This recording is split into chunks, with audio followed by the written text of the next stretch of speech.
Welcome to the Encore Audio Archives YouTube channel. I'm Taper Dave, and this is my channel. I've uploaded hundreds of talks here that I've recorded at meetings in West LA, and I've also recorded conventions starting in 2013. I've got a bunch of those up. And Walt and Mary Murray, the original owners of Encore Audio Archives, started the company in the 80s, and Walt recorded Joe and Charlie's and a bunch of stuff down in Vista, California. My sobriety date is June 20th of 1994. I hope you find something you like, so please like and subscribe to my channel and comment down below. If you want to hear something that I don't have or that you don't see, I'll see that I get it. Anyways, take care and have a great day if you want to.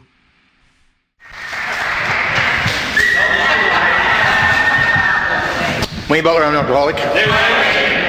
Got to fess up, I have no idea who asked me to talk here tonight. Don? Well, I know Don called me today. Tell you how serious I take, now it's not his fault, I'll tell you how serious I take my commitments. I wrote in my book that I was talking somewhere tonight, months ago. And but I didn't write down where or for whom. And so I thought maybe I was deluded, and in the past few months I was asked to speak at a couple conferences this weekend, and though that would have been a neat thing, I knew I'd told somebody I'd talk, and I was hoping they'd call, and by God, this morning Don called, and I thought, phew, I knew it all along. I love AA. I want to congratulate the birthday people, and thanks for your talk. You're not a well man. You need to be in the front row.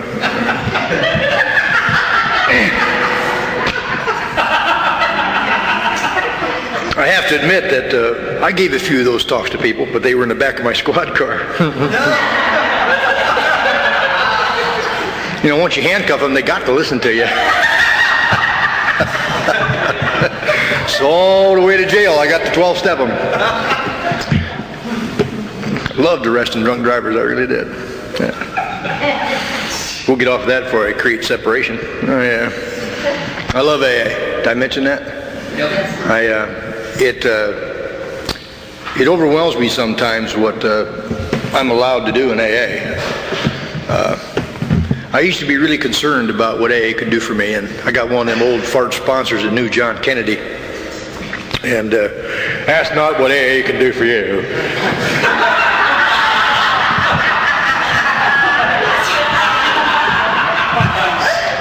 Only he meant it.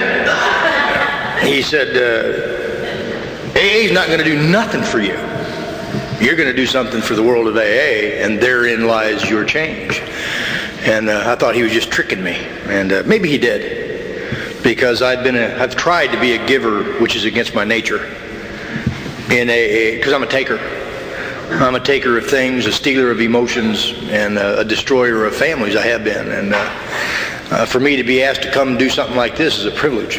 And so I put my best worn-out suit on tonight, and found my way over here and have a captive audience, and I've always wanted people to listen to me. I just ain't never had nothing to say, and today I'm just going to share my experience. And I know most of you in the room, it's amazing. I've either seen you at meetings, or I know many of you personally, and it does my heart good that when you saw me you smiled. That's good.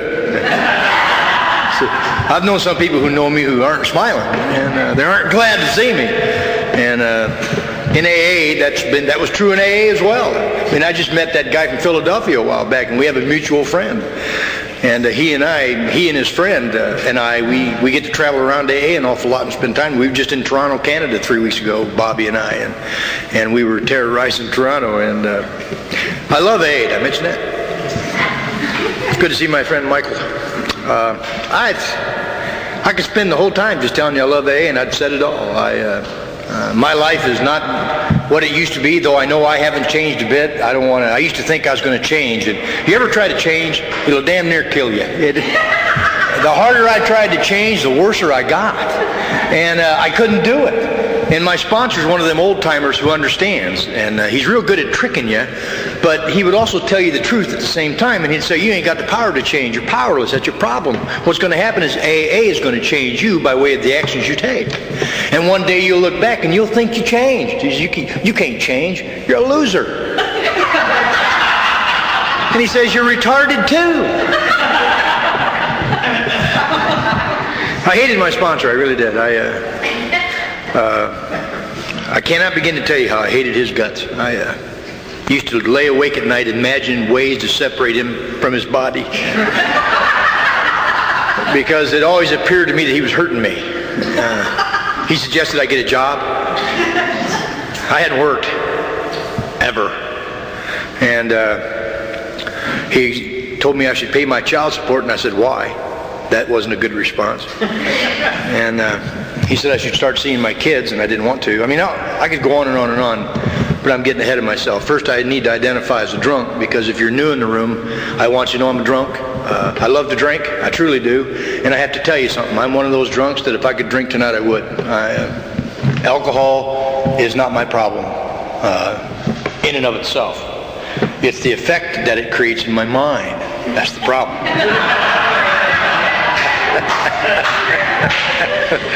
And I know it ain't supposed to do that neither. I'll tell you, if I could go over to Larry's Oasis, I don't know, y'all got your own saloon. Some of you drank at home. That was your saloon. My saloon was Larry's Oasis, located at 2nd Street and 4th Avenue in the city of Moline, Illinois. It was on the one-way. It was right down in Little Mexico. And I could tell you, I could put my hand on the doorknob and feel a sense of ease and comfort. If I could walk in there tonight, I swear to God, I'm not making this up. If I could go there tonight, get on a plane and go, Rusty and Rocky and Larry are all there tonight, I'll guarantee it. Friday night, my God, they're there. If I could walk in there tonight, and as you walk in the front door of Larry's Oasis, there's a jukebox right there by the door. And if you play that song at Larry's Oasis that goes, Midnight at the Oasis, put your camels to bed, you get a free drink. And then I would go put a quarter on the pool table. And then by the time I got to the bar, Larry would have my long neck Budweiser ready for me. Now, if I could walk in there and do all that and drink one, maybe two, shoot 1 or 2 games of pool and go home, I'd be okay. But you know what? I always notice that someone's trying to jump my quarter on the pool table. And I need to hit him with a pull cue. I don't know why. Because I'm not a tough guy. I'm really super sensitive, as a matter of fact. But there's something about me that is bodily and mentally different that disallows me that privilege.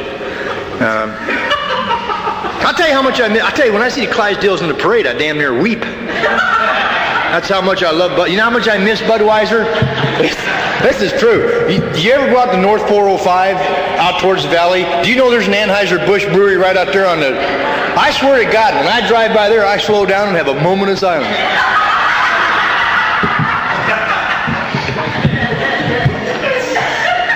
I'm told that if all you drank was beer, you can't be an alcoholic. That's all I drank. Had some fine wine. I did. Ripple. Boone's Farm, Strawberry Hill. Do you know why I like Boone's Farm, Strawberry Hill? When I puke, it looks like I'm bleeding internally. I tell people I got cancer, they feel sorry for me and buy me a drink.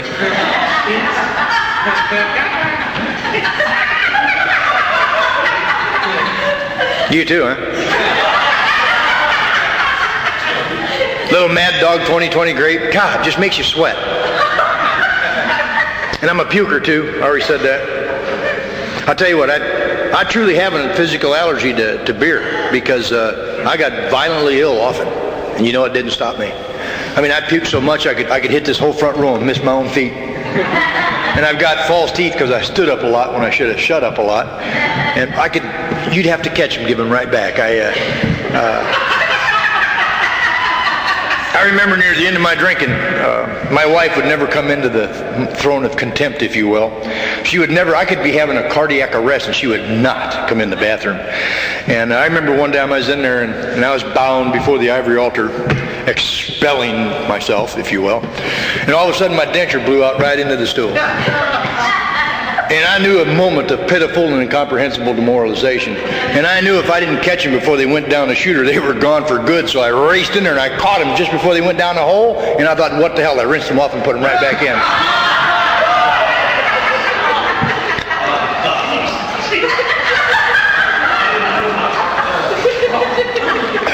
I sure miss drinking.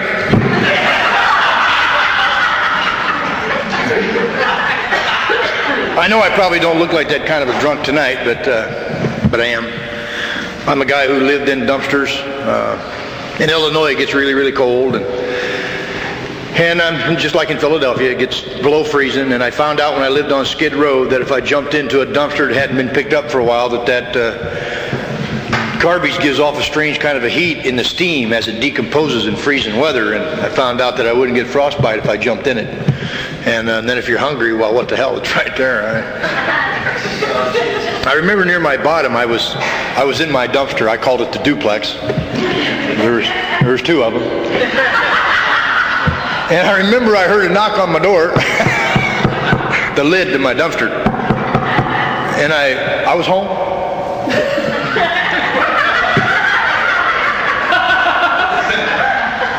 So I opened the lid up, and there's my daddy standing there looking down at me. And I wanted to play it off with wit, but it's hard when you're in that state. And my dad says to me, "Wayne, would you like to come home?" And I looked up at him out of that dumpster, and I thought, no, I don't want to come home, you ass. Doesn't this look wonderful in here? It's warm and fuzzy. I'd invite you in if there was room. If it wasn't for you and Mom, I wouldn't be here, Dad. It's kind of what I thought. That's just not what I said. What I said was, "No thanks, Dad, I'm doing fine." And my dad left, and I never came back. And by the good grace of God, I'm so grateful he left, because that's what brought me to AA. And I was never going to come to AA, because I'm not an alcoholic. I know I've got problems. I mean, I know I got some problems. I've been psychiatrically institutionalized 17 times in my life. I know I got some problems. And I like it in the psych ward. It doesn't bother me at all to go there. Sometimes I want to go there now. I'll tell you why, in case you slip. Given the way I drank and the way I acted out on the street, I couldn't get a date to save my life. If you put me in a psych ward and I had a 50-50 shot.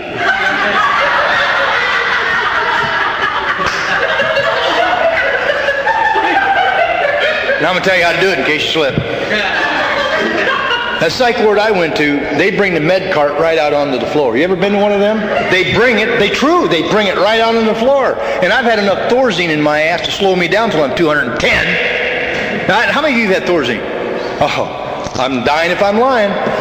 Thorazine injected into me didn't do a single solitary thing to slow down the speed of my thinking. But my butt ain't never going to catch it. Now, I'm astute enough to know if it does it to me, it does it to girls too. So my maneuver was I would wait till they lined us all up for our meds. And I would notice which one of the fillies was taking Thorazine. And then I'd time it. So I knew in about an hour I was going to get a date. Because she couldn't outrun me.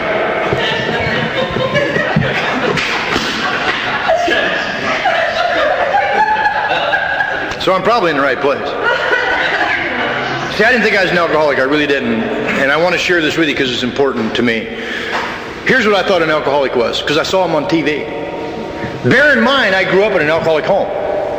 But I didn't know that, because I saw an alcoholic on TV. It was a guy laying in a doorway in an alleyway in Chicago. It was in a movie. And he was wearing a tattered and torn trench coat. And he had a rope tied about the waist. And he was slouched in the doorway drinking something out of a brown paper bag. That became my idea of an alcoholic. And I want you to know something. That idea is still in my head. And some days I wake up thinking, you know, Wayne, you never got that bad. Because I never drank out of a brown paper bag. Isn't that amazing? And I submit to you, it's still there. It's never gone away. I still see alcoholics like that. I don't see them dressed like this. I don't see them going to work. That's still my picture. And I don't know if that'll ever go away. And I got to submit to you that that's a danger for me.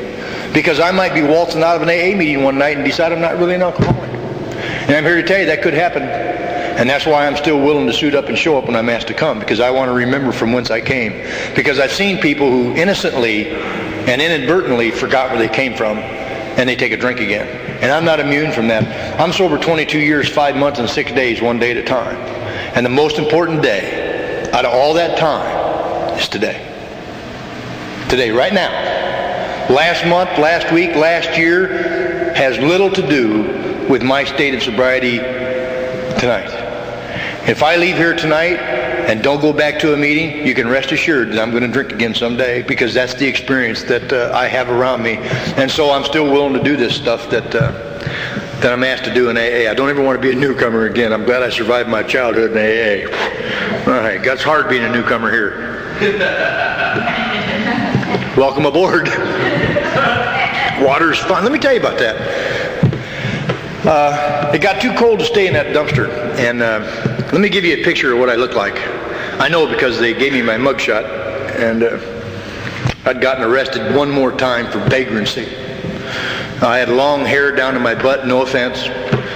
Beard, full beard. My sponsor knew why I had that beard. I was so ashamed I didn't have any teeth. See, a cop got tripped out to my house on 3 domestic calls in one night. And after the second call, Otto told me if he had to come back, it was going to be bad. And by God, you know how we are. They got called back. I knew I was in trouble when Otto handcuffed me and put me in the trunk of the squad car. I knew I was in trouble.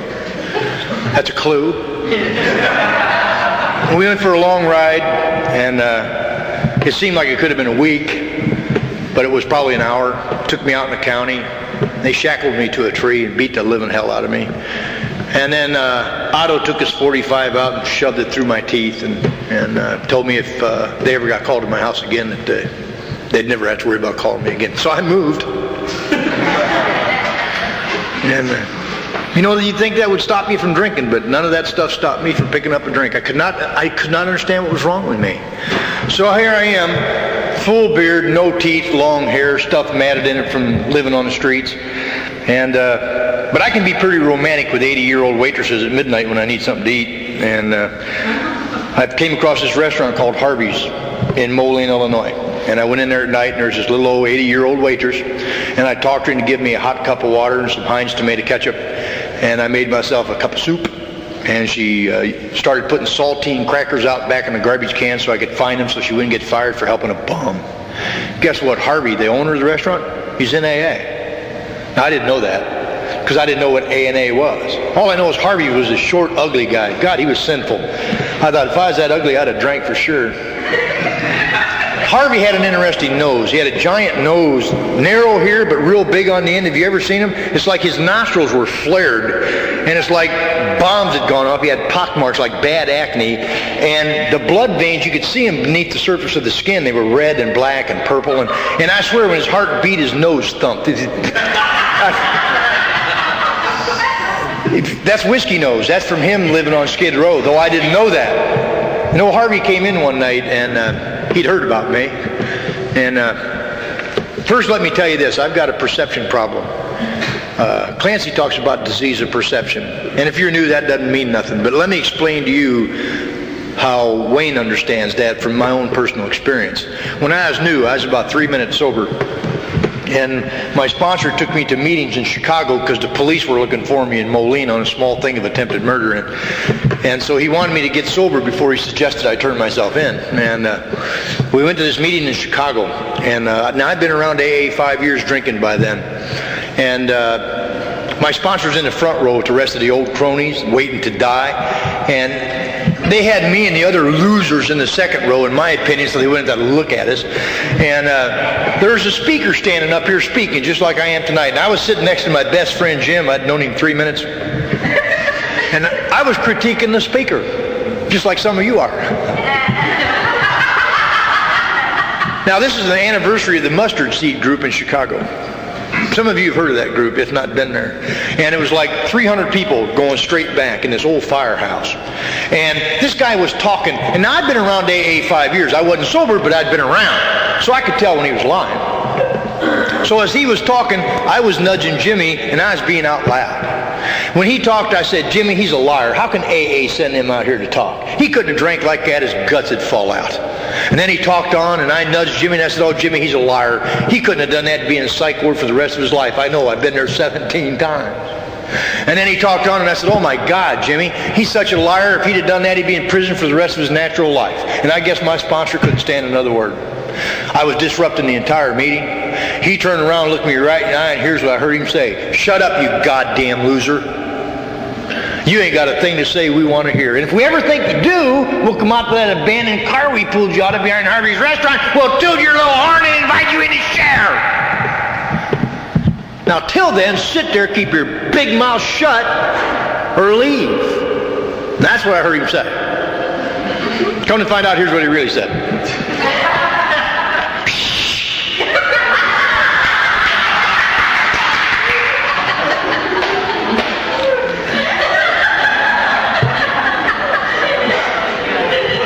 Maybe you don't hear like that. So Harvey says to me, I understand you need some help. Now, what he said was, he gave me this brass coin, took it out of his pocket, and it had 2 A's on one side and this Serenity prayer on the other side. And he gave it to me. He said, now take this to 416 16th Street tomorrow, show them the coin, tell them Harvey sent you, they're friends of mine, they're going to help you. Now that is what he said, but that's not what I heard. What I heard was they'd give me some pocket dough because I was broke, some food to eat because I was hungry, and 3 or 4 packs of Pell Mell tailor-made cigarettes. I'd have never win if I'd have heard anything else. Because I'm not an alcoholic. I got problems. So I go to 416, and he told me to look down in the cellarway that there'd be a light bulb hanging on a cord. He said, if it's on, go in. They're expecting you.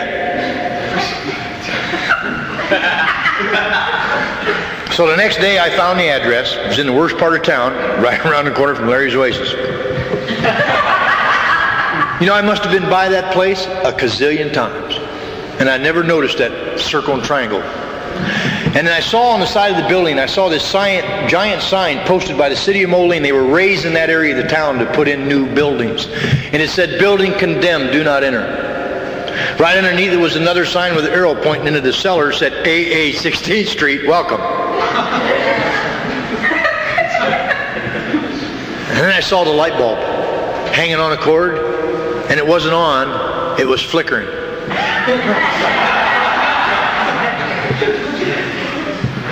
Made me insane.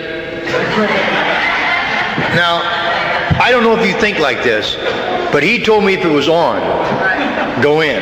He didn't tell me what to do if it was flickering. And I wasn't about to go in. It made me crazy. It really did. And so I went over to Larry's Oasis and had a couple drinks. And when I get oiled up, I don't care no more. And so after I got oiled up, I remembered I was hungry, needed some smokes. So I went charging over there, looked down into that basement doorway and went charging right through the cellar doorway. Failed to notice that the door header was 5'10"ish. I'm 6'3". I caught it right across the eyebrow. And it literally, the impact knocked me off my feet, and I slid into my first meeting of Alcoholics Anonymous. About 6 feet inside the door was this round table with 6 or 7 old men. I swear to God they were waiting they must have been talking about life insurance. And I slid right between these 2 old ones. And this old ugly one gets up out of his chair and goes just like this.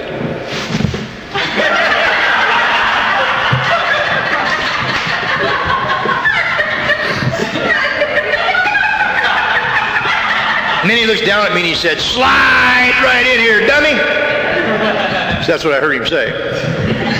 We got a wrench to fit every nut that comes in the door. I hated his guts. And I'm reaching down to get that 357 out of my cowboy boot. And then he said something to save his life. He says, dummy. I said, my name's Wayne. He says, I got it, dummy. I was hearing that, remember.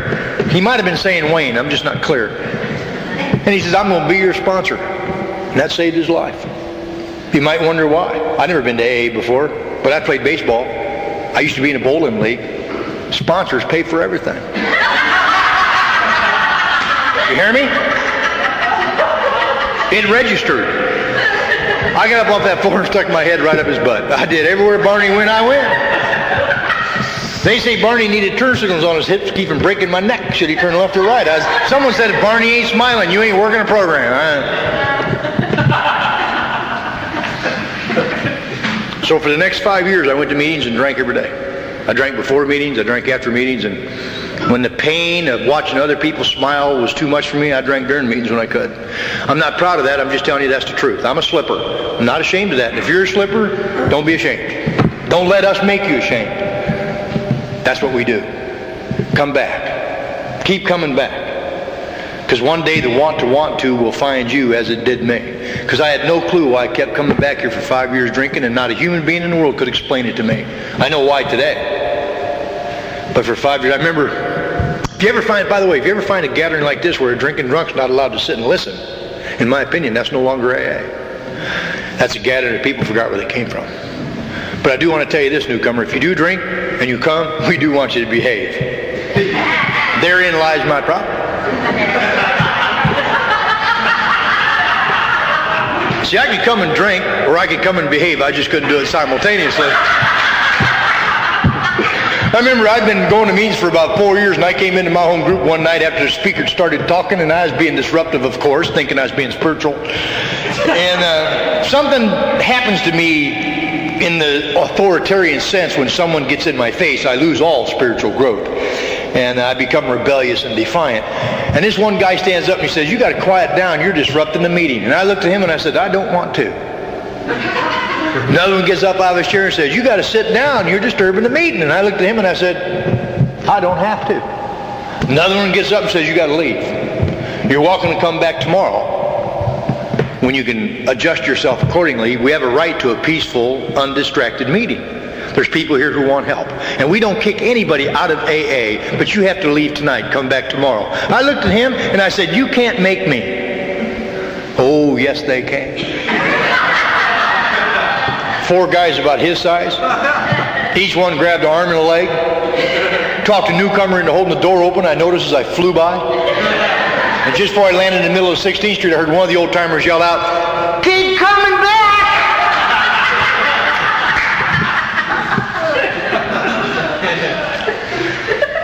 I did. And I'm so grateful that I found a true group of Alcoholics Anonymous. That was back, my God, that was over 27 years ago now. And that's when they didn't have very many young newcomers around. I was 27. Been in the gutter since I got back from Vietnam. And I didn't think there was any hope for me. And by the grace of God, Barney showed me the way. And I have since showed many people like me the way I was shown in AA. November 8, 1977, I'll never forget it. I was in the Rock Island Rescue Mission. I got kicked out at about 4:30 in the morning for rifling pillowcases. I didn't notice there were heads on them. And it's pretty important. I remember making a decision I was going to go to the noon meeting because I was homeless, I was hungry, I didn't have any cigarettes, so I'm going to a meeting. And it doesn't matter what the motive is. I was going to a meeting, the noon meeting at the Moline group. I didn't know there were other groups of AA. I only knew about that. I thought that was the only AA in the world. So I was going to the Moline group for the noon meeting. So I left there at 4:30 in the morning. It was about a 65-block hike. I stopped and stole a 6-pack of warm Budweiser on the way. By the time I got there, it was so cold, it got cold. And I remember sitting on the front stoop of the Moline group waiting for the noon meeting. I drank 3 cans of beer. I was getting ready to open my 4th, and I remember deciding I was going to kill myself. I've never felt that low in my life. And guess who came early for the meeting? Barney, my sponsor. And you know, he looked at that beer and never said a word, looked right past it. You know what he said to me? He said, "Why don't you come in and help me set up for the noon meeting?" And you know, I said, "Okay, Barney, I'll be in a minute." I mean, I had 3 more cans of beer. And somehow I knew if I didn't go in, it might be my last shot. And so I hid the other 3 cans of beer in the bush. And I went in and helped Barney set up for the meeting, and then something real interesting happened. A newcomer came in. Now see, I wasn't a newcomer in my mind. I'd been around AA for 5 years. Therefore, I'm not really a newcomer. This guy was new. Never been to AA before, and he was drunk. I only had 3 beers, so I wanted to help him. My sponsor intervened, and we helped him. Barney talked. I sat there and shut up. He says, "If he looks at me funny, you stop him." I said, "Okay, Barney, I can do that." And after the meeting, Barney took he and I both out to lunch. He bought lunch. And you know, here I am, full beard, long hair. I stunk. I hadn't had a bath in a long time. And he took me to a nice restaurant and sat he and I both down and bought us lunch. And you know, he and I haven't had a drink from that day to this day. We both got the same sobriety date, November 8, 1977. He still lives in Illinois. I moved to California. But that was something that was to form, unbeknownst to me, a recovery program in Alcoholics Anonymous. Because my sponsor says, you got to grab, watch what you tell a newcomer, by the way, we're pretty literal. Barney said, grab newcomers and work with them. And I say, okay. So I'm 2 weeks sober at my home group, waiting on a newcomer, and I saw him. He had that deer in the headlight look. And I ran right up to him and grabbed him, just like Barney said, grab a newcomer. And I literally grabbed him by the throat and took him up against the wall, and I said, listen, asshole, if you want what I got, you got to do what I did. I've been sober 2 weeks. You know what I heard him say? You ain't got nothing I want. Didn't bother me. I let go, die. You don't want what I got? Die. So then I went and told Barney, I said, Barney, he don't want nothing I got. He says, really? You know how sponsors are. They don't want to hurt your sensitive feelings. Really? He says, you know what? Nobody else does either. You get what you got. We don't want it. He says, but keep trying. You're bound to find one sick enough that won't know any better. And then I was sober 3.5 weeks. We'd gotten back from Chicago. We had turned me into the police. And he was going to take me to a convention of Alcoholics Anonymous. I thought I was going to jail for the rest of my life. I really did. And Barney's going to take me to a convention. Now, my home group was about 15 people strong. This convention was going to have 1,200. I'm still the way I was when I came in. And my sponsor says, you know what? It might be a good idea if you clean up. He didn't want to say you stink. And so he took me to his trailer, and I took a bath, and I shaved, went to the barber shop, and they had fun zipping my hair. And then he took me to his favorite clothier, Salvation Army, and he bought me my first go-to-convention clothes. Bought this lime green double knit polyester suit. Remember that? The lining was bright yellow, had green tennis rackets. Then we went to the shirt department and we found a shirt that fit. Didn't have no buttons from here to here. It was a disco shirt, I guess. Had animals on it. It was cool. I bought it. Then we went to the shoe department, and the only 13.5-inch gunboats they had in supply that would fit me. Remember those disco shoes? Remember those black and brown box-toe Oxford disco shoes with the 2.5-inch platform sole and a 6-inch heel? We bought them. We got out there for $1.85. He dressed me up, took me to the convention, stood me at the front door, and made me a greeter.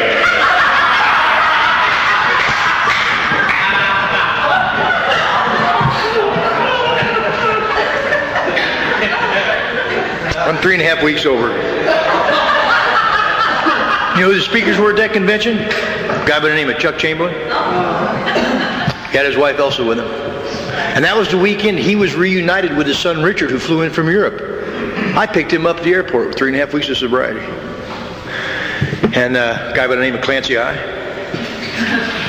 Johnny H, Dottie Shore from North Hollywood, Nora Malpe. I remember standing at the door. You know, they greet my sponsor. Nothing happened. I remember when Chuck looked at me, he goes, look at Mama. Norm said something, but I don't remember. It was so fast. And Johnny frisked me for a weapon, made me stand up against a wall, and they all laughed. And I finally couldn't take it no more. I turned around and looked at Barney and said, Barney, are they laughing at me? He looked at me and he says, yep. He said, yeah, they are. You're a sight to behold, pal. He says, you know what? If you ever learn to laugh at yourself, you'll never be left unamused.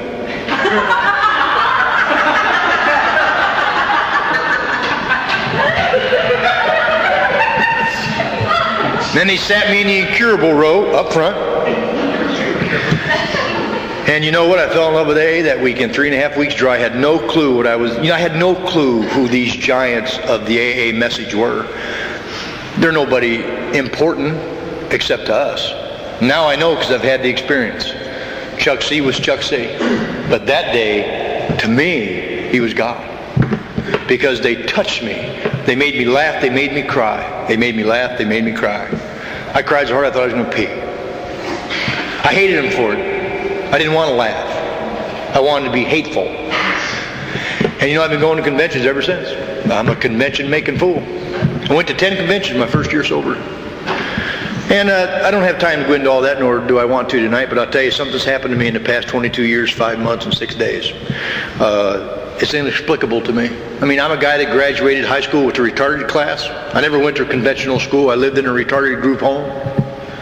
Couldn't read and write functionally. I got sent to Vietnam because I got drunk on a bottle of tequila and tried to kill my family at the age of 18, and the psychiatrist, rather than lock me away for life, worked it out and sent me to Vietnam. They figured that'd solve a few of my problems. I fooled them. I came back. Now I'm in this thing called AA, and all I know is you lit a fuse in me. And now I know why I kept coming back. If you're new, I'm going to tell you why. The big book says I've got a soul sickness, and I want you to hear this. I have a soul sickness. The book says that the problem centers in my mind. I looked up the definition of soul in the old Oxford English, because I know I have an ism. I have an internal spiritual maladjustment. I know what my problem is. I'm maladjusted to life. I'm in full flight from reality, and the book says I'm outright mental defective. Oh, joy! I'm maladjusted to the spiritual life. I'm powerless, and I know that today. I have a soul sickness, says Dr. Silkworth. Father Ed Dowling, Reverend Sam Shoemaker, Dr. Harry Tebow, they collectively agreed I have a soul sickness.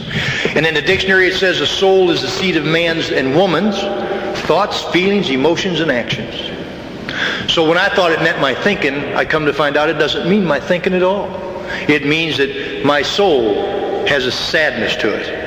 And that is what causes my thinking to be bad. That's what causes my feelings to be bad. And I was told that if I would fix the spiritual, that the mental and physical would come into form. The book says when the spiritual malady is overcome, we straighten out mentally and physically. And that's why I'm an alcoholic, is because with all those emotions attendant to the suffering of my ism, when I drink alcohol, it makes it go away. That effect produced by alcohol. It's an illusion, Silkworth says. But I'm here to tell you, that's why I know I drank. And if I don't find a solution, I'm going to drink again. That's a guarantee.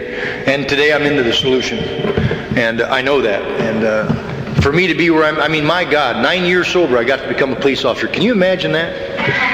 I wanted to be a cop, and I didn't think I could. I've been arrested twice for attempted murder, 9 counts of domestic violence, and 17 psychiatric institutionalizations. How do you become a cop? In Iowa, they consider it good experience.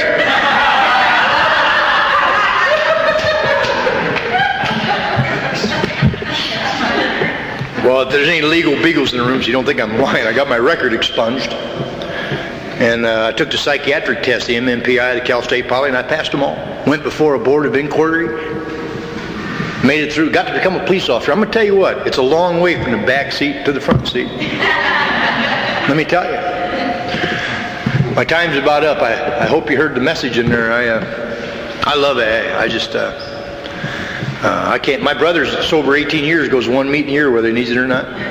Thinks I'm addicted to AA. I finally found a way of life where I fit, where I belong, where I know I'm important. I know I'm important here. And not because of any special achievement in my life, because I'm not one of those achievers. I'm not one who went to college and got a degree. I haven't been successful in finance because I haven't tried. I'm not interested. I'll tell you what I am. I'm sober today. And I truly am happy. And my emotional nature is not like it once was. I'm not on that emotional roller coaster anymore. I mean, I got engaged to a woman I was in love with last May. And June, she broke up with me and went back to her ex-boyfriend. I'm going to tell you something. And by the way, I'm not putting her down. That's exactly what she should have done, because she still loved him. She made a mistake in judgment. That didn't help my heart, but it's the facts. Remember, I called my sponsor, because I still have a sponsor. I said, my God, I don't know what's wrong. He says, well, you got a broken heart. I said, really? I didn't know I got one of them. I just wanted to get married. Do you hear me? And he says, now you know the tragedy of Alcoholics Anonymous. There's no step to work that'll mend a broken heart. I hope you got a lot of commitments to keep you busy till it passes. And I did. And it's passed. Oh, thank God. Wasn't sure I wanted to do that again. But I got over it. I'm a baseball player. Batter up. Had to shave my head, but oh well. My time's up. I love that. Still go to meetings every day. My home group's Serenity Manor in Santa Monica. I've been going there every Monday, Tuesday, and Thursday at noon for 7 years now. And you'll find me there Monday, Tuesday, and Thursday. I get there at 10:30 so no newcomer can steal my seat. And I'll tell you why I go there. I go there because there's 84 people in that room on a given Monday, Tuesday, or Thursday, and 30 of them are new every day. And I have an abundance of new neurotic mentalities calling me every morning telling me their problems. And by the time I get done listening to them, I'm okay. Let me close with this. I went through a lot of things last year, a lot of things in my life. Everything in my life changed last year when my fiance broke up with me, and I had an ordeal with my 12-year-old son that worked out, and a career change, and I changed some things about myself in AA, and a sponsee I've got died from Lou Gehrig's disease, and he lived with it for 5 years, and I ministered to him almost every day. My whole life evolved around Mike's condition because his family trusted him to me. And when he died, my son died. And you know, I had AA people around me. And I remember when his dad, who had me investigated as a cult leader,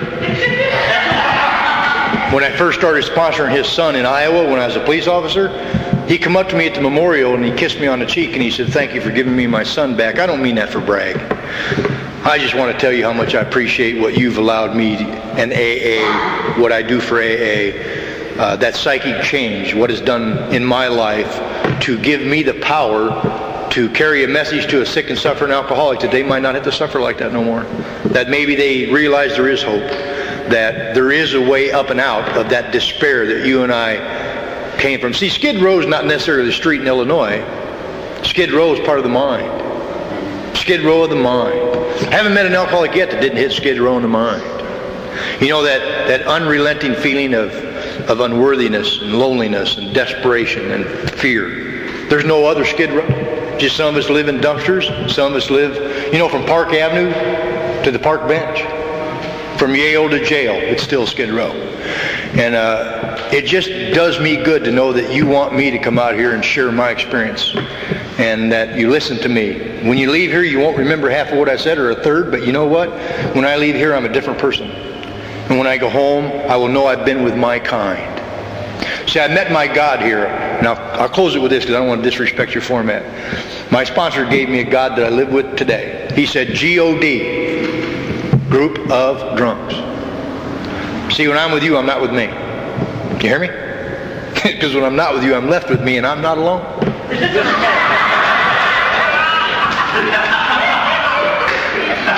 True. When I'm with you, I have the power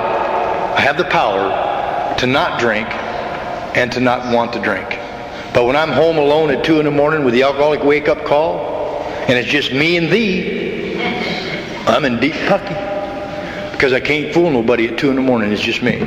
And what I'm finding out lately is that to the best of my ability, I live the AA way of life. Not perfectly, just to the best. And I have that peace in my life. And I'm not a cop anymore, and I'm glad. But sometimes I miss it. I love a high-speed chase. Especially when I got somebody tagged in the back. Listen, I sponsored a lot of guys I arrested. It was great. Thank you for letting me come out here and share my life.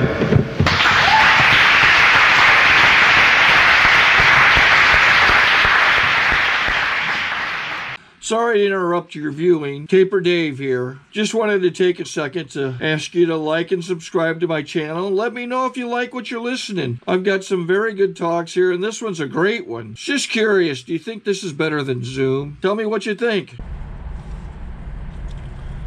Okay, this is how I prepare my drone for launching. I like to do it inside the cab of my truck so I'm not standing outside in the weather. To install the joysticks for control, up and down, right and left, powered on. I have an Android phone that I use to connect it to the drone with. And it's actually controlled through the iPhone, through an app. Oops, wrong way. It's actually controlled through the iPhone, or through this Android phone, through the app. It's actually controlled through the Android phone, through an app, and you connect it through this short connection right here.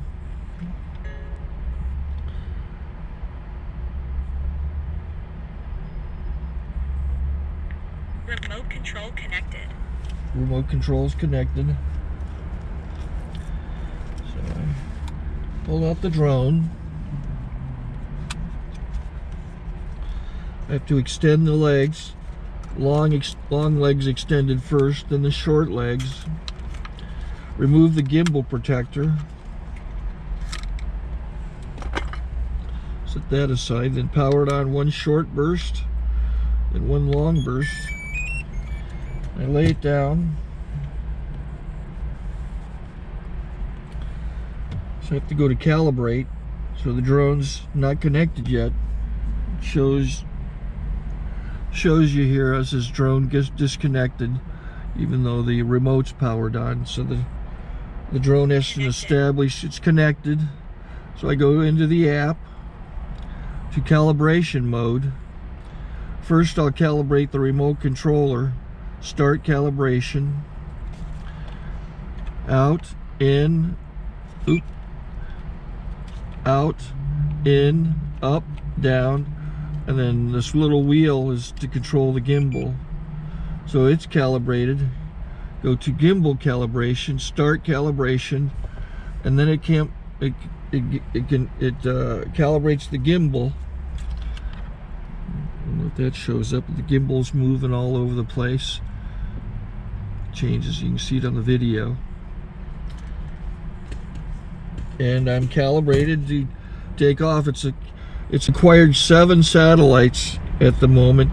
There are 26 satellites up in the sky, which it has to acquire before you can take off.